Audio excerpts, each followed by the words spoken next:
Hello everyone, welcome to exam study. जिस तरह से आप लोग का एनटीपीसी का एग्ज़ाम का बैच स्टार्ट हो चुका है, तो आप लोग देख रहे हैं कि मैंने मैथ का प्रैक्टिस वन कंप्लीट करा दिया है। तो आप लोग उसका फीडबैक बताइएगा, जैसे भी रहा हो आप लोग का फीडबैक। तो प्रैक्टिस वन क्या हो चुकी है? कंप्लीट। तो ये क्या है? Practice two. तो प्रैक्टिस टू आज हम लोग स्टार्ट करने जा रहे हैं। तो प्रैक्टिस टू ये मैथमेटिक्स की हम लोग उसको कंटिन्यू करेंगे। तो चलिए स्टार्ट करते हैं प्रैक्टिस नंबर टू को। तो इसमें ये 2016 और 18 के मिक्स क्वेश्चन है। तो ये देखिए, पी की लंबाई, क्वेश्चन हम लोग देखते हैं। पी की लंबाई 5 फीट है। उसने ध्यान दिया कि उसकी लंबाई, ये कुछ टाइपिंग मिस्टेक हो गई, कि उसकी परछाई की लंबाई 7 मीटर है। मतलब पी की जो टोटल लंबाई है वो 5 मीटर है, जो उसकी परछाई की लंबाई है वो 7 मीटर है। उसके बाद उसने मापा कि स्कूल की इमारत की परछाई 42 मीटर, 42 फीट बनती है। तो स्कूल की इमारत की लंबाई क्या होगी? तो जैसे मान लीजिए सन है यहाँ पे, जिस टाइम पे लड़का अपनी परछाई नापेगा, या पी, ये मान लीजिए पी है और ये यहाँ पे बिल्डिंग बनी है, तो जो इसकी परछाई बनेगी वो इस एंगल बनेगी। बिल्डिंग की परछाई तो भी सेम एंगल पे बनेगी, तो जो इनके बीच का एंगल होगा वो क्या होगा? सेम होगा। जैसे मान लीजिए इसमें थीटा होगा, तो इसमें क्या होगा? इसमें भी थीटा बनेगा। तो देखते हैं कि पी की लंबाई क्या है? 5 फीट। तो जो ये लेंथ है ये कितनी होगी? 5 फीट। और कह रहा है कि परछाई की लंबाई 7 फीट है। तो परछाई, तो हम लोग परछाई की लंबाई ले लेंगे, ये 7 7 फीट दी गई है।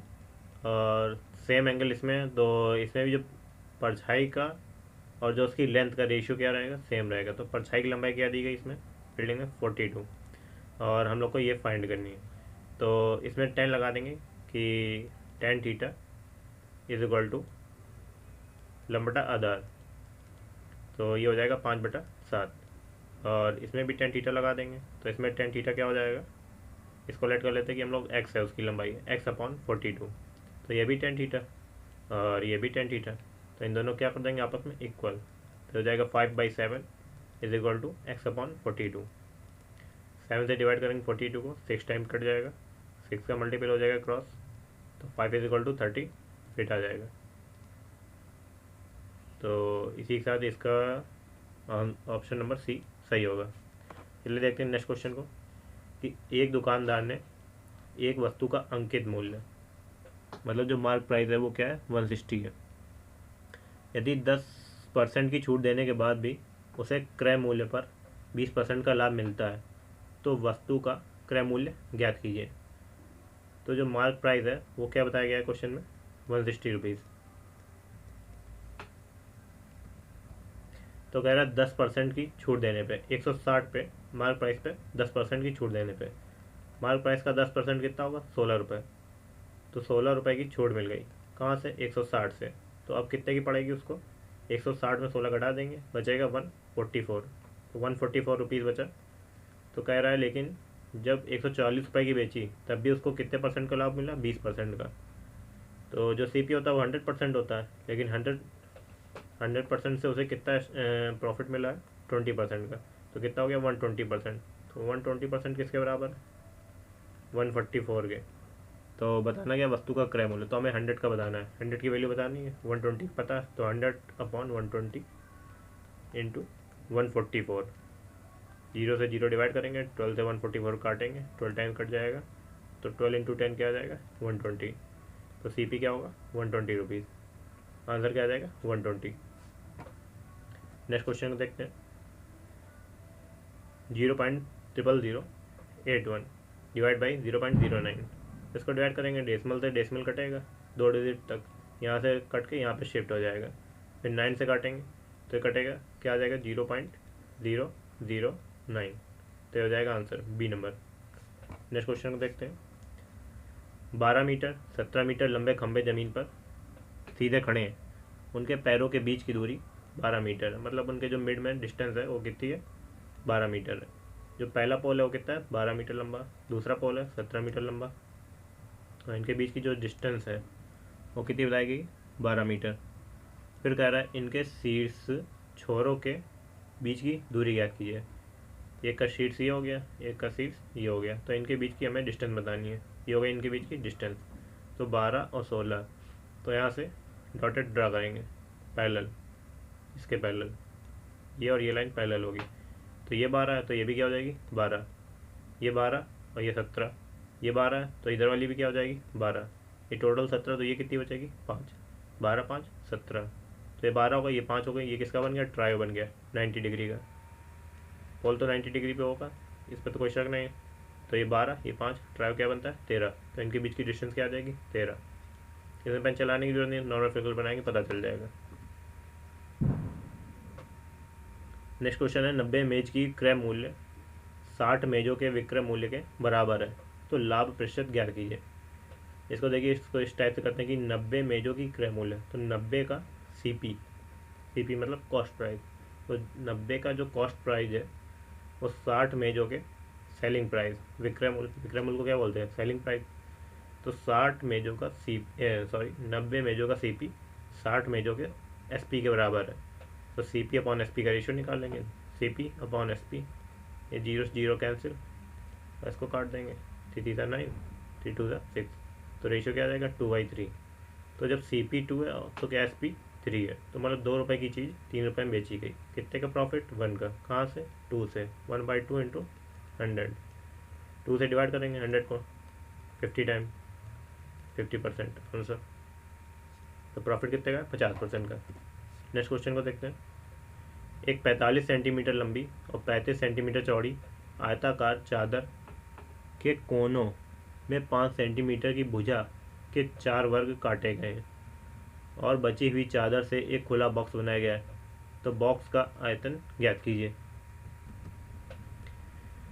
तो 45 सेंटीमीटर लंबा और 35 सेंटीमीटर चौड़ा, तो ये मान लीजिए ये चादर है, तो बक्सा बनाने के लिए सीधे सीधे चादर तो लपेट नहीं दी जाती है, 4 कोने काटे जाते हैं, तो इनने क्या कह दिया 5-5 सेंटीमीटर के स्क्वायर काटे गए। तो ये 5 सेंटीमीटर का इस कोने से, 5 सेंटीमीटर का उस कोने से, सीधे 5 लिख दे रहे हैं बीच में कि मतलब 5-5 का चारों तरफ से काटा गया। तो 5 का यहाँ से, 5 का यहाँ से, और 5 का इस डायरेक्शन से। तो लेंथ क्या बताई गई 45, तो लेंथ हो गई 45, विड्थ हो गई 35। तो जब 5-5 दोनों कॉर्नर्स काट लेंगे, यहाँ से 5 निपटा दिए और यहाँ से 5 निपटा दिया, तो 45 5 10 चला गया, कितना बचा 35, और 35 में 5 इधर काट दिया, 5 इधर से काट दिया, तो कितना बचा 25, तो 35 बचा, ये 25 बचा। अब बॉक्स को क्या करेंगे, जब ये साइड चली गई, ये सारे कोने चले गए, तो इसको यहाँ से इसे फोल्ड कर दिया जाता है ऊपर साइड, और ये इसे बक्सा बना दिया जाता है। बक्से देखे होंगे, तो इसको बना के बक्सा बना दिया। इसी का क्या पूछा जा रहा है, इसी का आयतन पूछा जा रहा है बक्सा।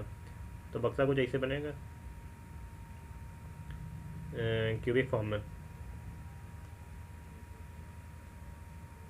इस टाइप से बनेगा फोल्ड करके, तो इसका क्या होगा कुछ आयतन होगा। आयतन तो अब इसकी लंबाई क्या हो जाएगी 45 थी, 45 से कोने कोने में 5 काट दिए गए, तो अब लंबाई क्या बचेगी 35, और जो चौड़ाई थी वो क्या बची 25, और जो ऊंचाई है, ऊंचाई कैसे मतलब ये 5-5 यही कोने तो उठाए जाएंगे, एक्स्ट्रा थोड़ी ना उठा देंगे, तो ऊंचाई कितनी हो जाएगी, ऊंचाई इसकी हो जाएगी 5। तो सिंपल द फॉर्मूला LBH, और कुछ करना नहीं है, 35 25 इंटू 5, 35, इसको लिख लीजिए 30 + 5, इसको लिख लीजिए 30 - 5, मन में करिए, मतलब शॉर्ट ट्रिक बता देने कैसे करनी है। 30 हो जाएगा 900 और 5 हो जाएगा 25, 900 - 25 इंटू 5, 900 25 माइनस करेंगे हो जाएगा 875 इंटू 5। अब 5 का 8 में मल्टीपल करेंगे 4000 के पास जाएगा, तो 4000 के पास केवल एक ही आंसर टाइप लाइए 4375, बस आंसर आ गया आपका। नेक्स्ट क्वेश्चन चलते हैं। नेक्स्ट क्वेश्चन कह रहा है कि 8 के प्रथम 20 गुणकों का औसत ज्ञात कीजिए। तो 8 के प्रथम 20 गुणज, तो 20 गुणज 8 का यहाँ से स्टार्टिंग होगा, 8 16 और 8 3 24, 8 6 32, ऐसे कंटिन्यू चलता जाएगा। 20 कह रहा है तो 20 होगा 160, तो 10 इधर निकल गए और 10 इधर निकल गए, तो सेंटर पॉइंट तो मिड पे आएगा, तो 10वां ये होगा 80 और 11वां होगा 88, तो 80 और 88 के मिड में आएगा। 80 और 88 का मिड क्या होगा? 80 और 88 का मिड, जब कभी भी औसत बताना हो तो ज़्यादा लंबा अगर औसत हो रहा हो तो मतलब जहाँ पे मिड पहुँच रहा है, जैसे इवन है ये, क्योंकि 20 गुणक है तो बीच में 2 फंसेंगे। इधर मान लीजिए 9 इधर निकाल दिए और 9 इस साइड निकाल दिए, बचा ये 9 9 18 हो गए, ये 19 और ये 20वां। तो 80 और 88 उठा के ऐड कर देंगे, 2 से डिवाइड कर देंगे आंसर। ये हो जाएगा 168 और बाई 2 आंसर हो जाएगा 84। तो 84 यार आपका ऑप्शन। तो इसका आंसर 7 आ जाएगा, ये 84 आ जाएगा। चलते हैं नेक्स्ट क्वेश्चन पे। नेक्स्ट क्वेश्चन कह रहा है कि यदि x393 अगर 11 से विभाजित है तो सबसे छोटी प्राकृतिक संख्या x का मान ज्ञात कीजिए। प्राकृतिक संख्या कहाँ से स्टार्ट होती है? 1 से, 1 2 3 एंड सो ऑन। तो x हमें सबसे छोटी वैल्यू बतानी है। 11 का डिविजिबिलिटी रूल क्या होता है? इवन वैल्यू को ऑड वैल्यू को ऐड करते हैं और इवन वैल्यू को, इनका जो माइनस करेंगे तो या तो 11 का मल्टीपल हो या तो 0। तो x में 9 जोड़ दें और ये 3 और 3 ऐड कर दें, तो इनका जो माइनस करेंगे 3 और 3 हो जाएगा 6। तो 9 में ऐसा तो कुछ लिख नहीं सकते कि 6 से माइनस करें 0 आ जाए, तो ऐसा लिखना पड़ेगा कि 11 आ जाए। तो 6 में से 9 घटाएंगे 3 आएगा।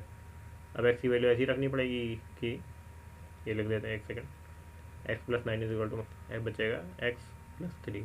तो x की वैल्यू ऐसी रखनी जो क्या है, 11 का मल्टीपल आ जाए कोई। तो 11 का मल्टीपल हमें क्या चाहिए इसमें? x की वैल्यू 8 चाहिए। तो x की वैल्यू हम लोग क्या कर देंगे? 8 पुट कर देंगे। तो आंसर क्या हो जाएगा हमारा? 8। चलते हैं नेक्स्ट क्वेश्चन पे। तो ये आपका क्वेश्चन नंबर 9 आ गया। क्वेश्चन नंबर 9 में कह रहा है कि 13 19 21 22 एलसीएम बताना है। तो लगभग नॉन कॉमन नंबर है सारे, 13 19 21 22। तो इनमें कॉमन तो कुछ हो नहीं रहा, सीधे सीधे फैक्टर होंगे कि सबसे छोटा होगा 2 से पहले तो आ जाएगा 11, फिर 3 से होगा तो ये 13 एंड तो ये 19, ये 3 से डिवाइड करेंगे तो क्या आएगा? 7। यहाँ पे नहीं, यहाँ पे 21 और यहाँ पे आएगा ये 7, ये 11, ये 19, ये आएगा 13। अब ये सब क्या हो जाएंगे? सीधे मल्टीपल हो जाएंगे। तो 2 3 सा 6, तो 2 से सारे डिवाइड हो रहे हैं, ठीक है। 3 से चेक कर लीजिए डिविजिबिलिटी रूल। 3 से ये हो गया 4 2 6 और 4 2 6, ठीक है, वेरीफाई। जो 3 से डिवाइड नहीं हो रहा उनको ऑप्शन कट कर दिया। 4 2 6, ठीक है, 4 2 6 बचा 2, तो 3 से डिवाइड नहीं हो रहा, कट ऑप्शन। 4 2 6, 4 2 6 मतलब 3 से डिवाइड हो रहा है, ये बचा हुआ है। 4 2 6, ये भी ऑप्शन कट। अब इन दोनों में हम लोग चेक कर लेंगे 11 का डिविजिबिलिटी रूल, क्योंकि 11 भी है ना हमारे पास। तो 11 का डिविजिबिलिटी रूल चेक करते हैं, मल्टीपल करने में थोड़ा टाइम लगेगा। 4 1 5 5 1 6 और नीचे 1 1 2 और 4 2 6, तो ठीक है, 0 आ रहा है। और ये होगा 1 1 2 2 1 3, ये आ रहा है 4 1 5 5 4 9, तो ये क्या हो गया? क्रॉस। तो अब कौन सा हमारा क्वेश्चन ऑप्शन सही होगा? ये 1 1 4 1 1 4, तो ये हमारा आंसर हो जाएगा। बिना मल्टीपल करें आंसर चेक करने का तरीका। नेक्स्ट क्वेश्चन देखते हैं हम लोग कि यदि त्रिभुज ABC और त्रिभुज DEF समरूप त्रिभुज है जिसमें BC = 4 सेंटीमीटर, EF = 7 सेंटीमीटर, तो ABC का क्षेत्रफल 144 है, तो DEF का क्षेत्रफल क्या होगा? तो हम लोग फिगर ड्रॉ कर लेते हैं। समरूप त्रिभुज वाले हैं कि मतलब दोनों में कंपेरेटिबल कराने के लिए ABC और ये वाला DEF। ABC में क्या बताया कि BC की वैल्यू 4 है और EF की वैल्यू 7 है। ABC का क्षेत्रफल क्या बताया गया? 144 और DEF इसका क्षेत्रफल हम लोग को बताना है। तो इसमें आप लोग को एक रिलेशन पता होगा, जो साइड का स्क्वायर डायरेक्टली प्रोपोर्शनल टू होता है किसके? एरिया के। तो जब दो ट्रायंगल एक दूसरे से रिलेटेड आते हैं तो मान लीजिए साइड 1 ले ली हमने A1 और ये ले ली A2, तो इनका जो स्क्वायर होता है वो एरिया के, कैपिटल ए से हम लोग क्या बता रहे हैं, एरिया को। तो पहले वाले का एरिया और दूसरे वाले के एरिया के रेशियो बराबर होते हैं। तो हमारे पास A1 क्या है 4, A2 क्या है 7, और इसका कैपिटल A1 क्या है 144, और A2 हम लोग को फाइंड करना है। तो इसी में बस सीधे वैल्यू पुट करिए आंसर। A1 की वैल्यू 4/7 का स्क्वायर, और इधर पे A1 की वैल्यू 144 दी गई है और A2 की वैल्यू बतानी है। इसका स्क्वायर होगा 4 का 16/49, ये हो जाएगा 144 अपॉन में A2, 16 से डिवाइड करेंगे, 16 9 144, 49 में ये 9 का मल्टीपल करेंगे तो A2 बराबर क्या आ जाएगा, 9 9 81 और 441। तो ऑप्शन नंबर सी हो जाएगा हमारा आंसर। चलिए देखते हैं नेक्स्ट क्वेश्चन को। 3.26 इंटू 7.2, सीधा सीधा मल्टीपल कर सकते हैं क्योंकि यूनिट डिजिट देखेंगे तो इसका कोई रिलेशन नहीं, क्योंकि सारे यूनिट डिजिट क्या सेम दिएगा। लेकिन सेकंड यूनिट डिजिट निकालेंगे तुरंत आंसर आ जाएगा। तो चलिए अब देख लेते हैं कि 6 2 12, 2 1 कैरी, 2 2 4 5, यहाँ भी छोड़ दीजिए, 7 6 42, 2 8 2 5 2 7, तो जो भी 7 है वो answer, option number B answer, पूरा करने की जरूरत ही नहीं है। एक निश्चित धनराशि पर साधारण ब्याज पर एक निश्चित ब्याज की दर से 2 वर्षों में 1200 रुपये है। तो कह रहा है एक निश्चित धनराशि पर साधारण ब्याज एक निश्चित ब्याज की दर से 2 वर्षों में 1200 रुपये, तो ऐसा ही है 2 वर्षों में और 1200 रुपये, मतलब एक साल में 600 रुपये। उसी धनराशि का चक्रवृद्धि ब्याज साधारण ब्याज की दर से 2 वर्षों में 1290 रुपये मिलता है, तो मूलधन कितना होगा। तो एक ये बताया गया, एक ये बताया गया, तो मतलब 2 ईयर का बताया गया, और जो SI बताया गया वो कितना बताया गया 1200 रुपये, और जो CI वो कितना बताया गया 1290 रुपये। तो इनके बीच का डिफरेंस क्या है, डिफरेंस है 90 रुपीज़। 1 2 साल के लिए होता है फॉर्मूला D=PR² / 100 का स्क्वायर, 2 साल के डिफरेंस के लिए। 2 year SI and CI difference, ये फॉर्मूला यूज़ कर सकते हैं। D=PR² / 100 square. D क्या हो गया, डिफरेंस हो गया, P हो गया मूलधन, R हो गया रेट परसेंट, और ये हो गया 100। तो हमारे पास डिफरेंस है यहाँ पे, लेकिन P नहीं है, और रेट परसेंट भी हमारे पास नहीं है, तो इसलिए इसका यूज़ नहीं होगा। तो चलिए देखते हैं क्या है कि 1200 2 साल के लिए, तो 1 साल के लिए 600 रुपये। लेकिन जो ये पहला साल और ये दूसरा साल, लेकिन जब CI लगता है तो ब्याज पे ब्याज लगता है, तो इससे हमें क्या पता चल जाएगा, R। जब R पता चल जाएगा तो ये पता चल जाएगा ये कितने का परसेंटेज आया है। तो ये है 90 रुपये एक्स्ट्रा, ये 1200 और ये 90 रुपये एक्स्ट्रा है, ये दिख रहा है, ये 90 रुपये।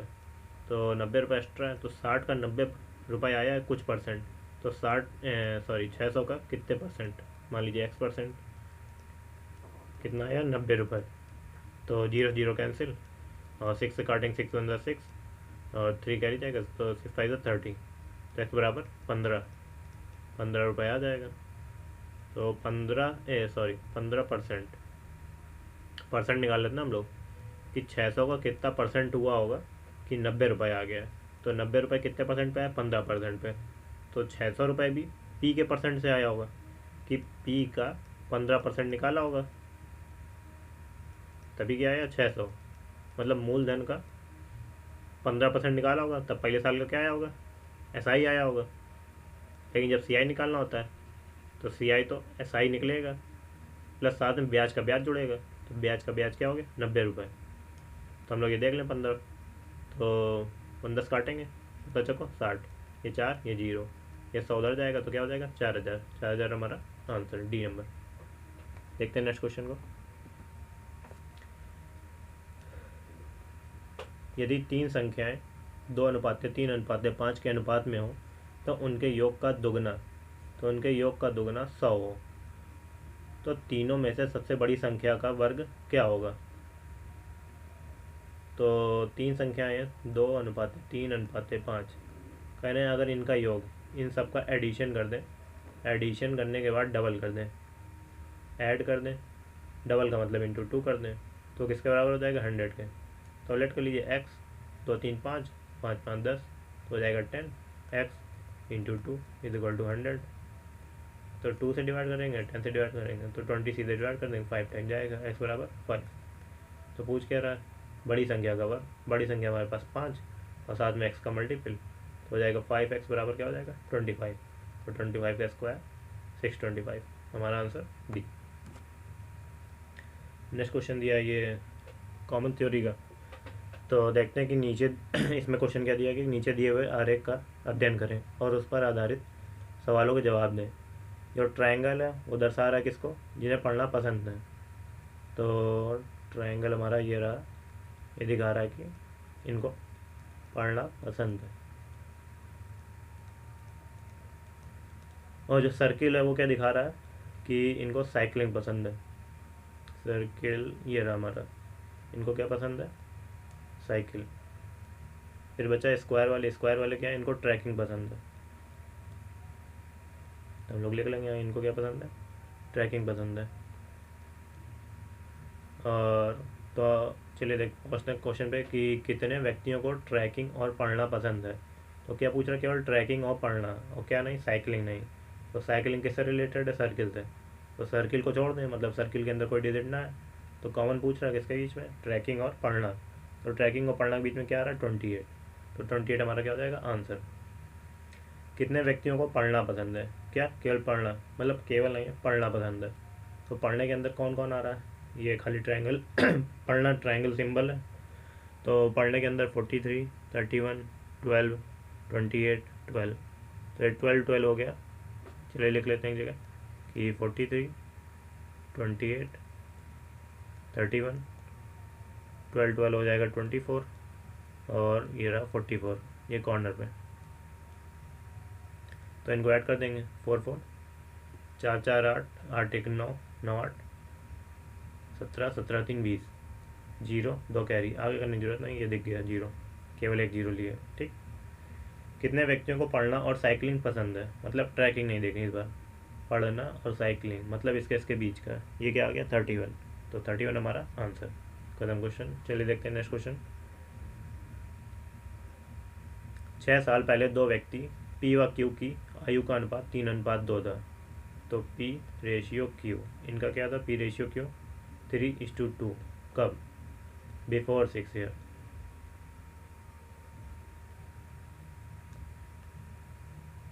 पेन में लैकिंग आ रही है यहाँ तक कुछ, तो चलिए देखते हैं कि इनका अनुपात 3:2 था। 4 वर्ष बाद उनकी आयु का अनुपात 8:7 हो जाएगा। तो कह रहे हैं 6 साल पहले दो व्यक्ति पी और क्यू की आयु का अनुपात 3:2, तो कह रहे हैं 4 साल बाद, अब कॉमन सी बात यहाँ तो कहीं नहीं रहेंगे, बीच में जो प्रेजेंट एज होगी उसके बाद कह रहे हैं कि ये मान लीजिए प्रेजेंट एज है, ठीक है, ये आज का प्रेजेंट है, और जो ये एज दी गई है माइनस के 6 ईयर है, ठीक। और जो ये दी गई है, ये दी गई है प्लस का 4, 4 साल बाद। 4 साल बाद रेशियो क्या हो जाता है 8:7। तो कह रहा पी की आयु कितनी होगी। 6 साल पहले दो व्यक्ति पी और क्यू की आयु का अनुपात 3:2 था, अब क्या हो गया 8:7। तो सबसे पहले हम लोग डिफरेंस देख लेते हैं इनके बीच का, 3:1 इनके बीच का डिफरेंस 1, 8 और 7 इनके बीच का डिफरेंस 1। अगर इनके बीच का डिफरेंस अलग होता तो इसके डिफरेंस का मल्टीप्लाई नीचे वाले रेशियो में और इसके डिफरेंस का मल्टीप्लाई उधर वाले रेशियो में, तो डिफरेंस सेम है तो कोई दिक्कत ही नहीं। तो अब सीधे हम लोग रेशियो के बीच का गैप देख लेंगे, 6 ईयर इसके हो गए और 4 ईयर इसके हो गए, तो 6 और 4 टोटल कितने ईयर हो गए 10 ईयर। हमें पी का बताना तो हम लोग पी का लेके चलेंगे। 3 और 8 के बीच का गैप 5, तो 5 बराबर 10 ईयर के, तो 1 बराबर 2 ईयर के, तो 1 बराबर 2 साल के। पूछ क्या रहा करंट एज का, तो हम लोग यहाँ वाले निकाल लेते हैं, 1 बराबर 2 साल के, तो 8 बराबर 16 ईयर के। तो हम लोग को बताना है 4 साल, ये 4 साल आगे का 4 साल पहले बताते तो कितना हो जाएगा 12 ईयर। तो ऑप्शन नंबर बी हमारा आंसर। फिर आता है ये 52, 54, 55, 56 और ये सारे दिए गए हैं। पूछ रहा है क्या कि बहुलक बताइए, मॉड बताइए। तो मॉड का मतलब क्या, सीधी सी जो मैक्सिमम बार आ जाए। 52 क्या दिख रहा है, खाली 1 टाइम। हमने से बताया था कि मतलब देखते जाइए और काटते जाइए। 52 1 टाइम, 54 1 2 2 बार आ रहा है 54, तो 52 को भी काट देंगे, लिख लेंगे 54 क्या 2 टाइम्स। और 55 1 2 3 3 बार, 55 3। सबसे पहले ऑप्शन वाले उठाते हैं, उसको देख लेते हैं। 52 कट हो गया, और 52 3 टाइम्स, 54 2 टाइम्स, 53 को देख लेंगे 2 टाइम्स, तो आंसर हमारा क्या हो गया 55। नेक्स्ट क्वेश्चन देखते हैं। 3740 को 3 भागों में इस तरह से विभाजित कीजिए कि पहले का आधा भाग दूसरे का तिहाई भाग। जो पहला है 3740, इसको 3 पार्ट में डिवाइड किया। पहला पार्ट, दूसरा पार्ट, तीसरा पार्ट। तो कह रहा पहले का आधा भाग दूसरे का तिहाई भाग तीसरे का छठा भाग आपस में बराबर है। तो मतलब ये लोग कुछ हैं, इनकी कुछ वैल्यू है, इन लोगों की कुछ वैल्यू है, तो इसका आधा भाग, मान लीजिए ये x है, ये y है, ये z है। तो पहले का आधा भाग और दूसरे का तिहाई भाग, तो y का तिहाई भाग और z का तीसरे का छठवां भाग, z का छठवां भाग। ये तीनों क्या है आपस में बराबर हैं, तो इनको बराबर में एक कांस्टेंट लेट कर लेंगे बराबर के। तो x y और z का रेशियो क्या आ जाएगा 2k 3k एंड 6k। तो k से k कैंसिल हो जाएगा, रेशियो क्या हो जाएगा 2 3 एंड 6। तो इसी रेशियो में हम लोग क्या हो जाएगा जो टोटल अमाउंट है उसको डिवाइड कर लेंगे। 2 3 6 2 3 5 5 6 11। तो 11 से इसको डिवाइड करेंगे 37 40 को, तो 11 3 33 11 चौके 44 340। पूछ क्या रहा है तीनों भागों को विभाजित कीजिए। तो देखिए जो क्वेश्चन ऑप्शन में हम लोग देखेंगे ये सबसे मैच कर रहा है और ये कहीं कोलिजन नहीं कर रहा है, इसको हम निकाल सकते हैं, इसको हम निकाल सकते हैं। या तो पहला पार्ट निकालो या तो दूसरा पार्ट निकालो, कोई एक पार्ट निकाल लो। तो यार 340, तो छोटा क्या है 2, तो 2 का मल्टीपल करेंगे 340 में, तो 340 इंटू 2 600 और ये 80 680, जिसमें 680 दिया गया वो हमारा आंसर। नेक्स्ट क्वेश्चन को देखते हैं कि नेक्स्ट क्वेश्चन हमारा क्या देगा 50 + 0.5 इंटू 20 डिवाइड बाई 0.7। तो इसमें बॉड मास लगेगा, बॉड मास सबसे पहले हम लोग क्या सॉल्व करते हैं ब्रैकेट। तो 0.5 इंटू 20 क्या होगा, 0 कटेगा डेसिमल हटेगा, तो 2 इंटू 5 10, तो 50 और 10 अपॉन 0.7। तो इसको ऐड कर देंगे 60 अपॉन 0.7, डेसिमल हटाएंगे 0 बढ़ाएंगे ये आ जाएगा, डिवाइड करेंगे 7 9 जा 63 तो जाएगा 8 टाइम्स, 7 8 जा 50 7 8 जा 56 4 कैरी जाएगा और 7 5 जा 35 85 खाली जाला है, ये आंसर हो जाएगा। नेक्स्ट क्वेश्चन देखते हैं। यदि दिया गया है यदि R019 11 से विभाजित हो जाती है तो सबसे छोटी प्राकृतिक संख्या R का मान ज्ञात कीजिए। तो हमें क्या बताना है, R की वैल्यू बतानी है जो कैसी हो नेचुरल नंबर हो। तो नेचुरल नंबर 1 2 3 ऐसा पहले एक क्वेश्चन आ चुका है। तो R019 9 से डिविजिबिलिटी का रूल पता ही है कि इवन वैल्यू और ऑड वैल्यू का एडिशन या तो माइनस करने पे 0 का इक्वल हो या 11 का मल्टीपल का इक्वल हो। तो R और 1 इनका एडिशन क्या हो जाएगा R+1 और 0 और 9 इनका एडिशन हो जाएगा 9। तो ये किसके इक्वल होना चाहिए 11 के।